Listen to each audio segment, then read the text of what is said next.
If you like our video, click the button to subscribe to our channel and get easy access to new content.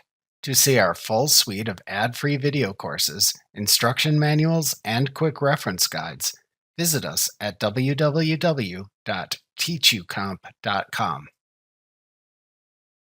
If using real-time posting in Sage 50 Accounting, then when you click the Save button in a transaction, it is instantly posted to the appropriate journals and to the general ledger. Most companies use this method. Alternatively, if using batch posting in Sage 50 Accounting, you must post all your transactions before you print certain reports, change accounting periods, or close the fiscal year. Before you post your transactions, you must save all your transactions. Also, if using Sage 50 in a network environment, you must have all users except yourself exit the Sage 50 company file before you can post the transactions.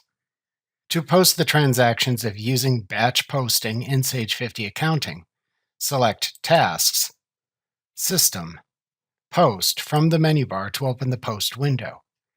Check all the journals from which to post transactions by clicking them to put a checkmark in the checkbox next to the name of the journal. Then click OK to post the transactions from the selected journals to the general ledger. To edit a batch of journal entries already posted to the general ledger, you must first unpost them. Doing this removes all transactions from the general ledger from the current accounting period and forward.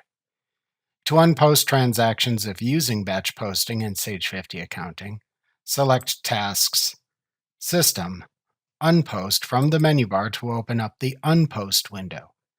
Then check the journals from which to unpost the transactions by clicking them to place a checkmark in the checkbox for the journal. Then click the OK button to unpost the information back to the selected journals from the general ledger. Remember to click the subscribe button to see more of our videos.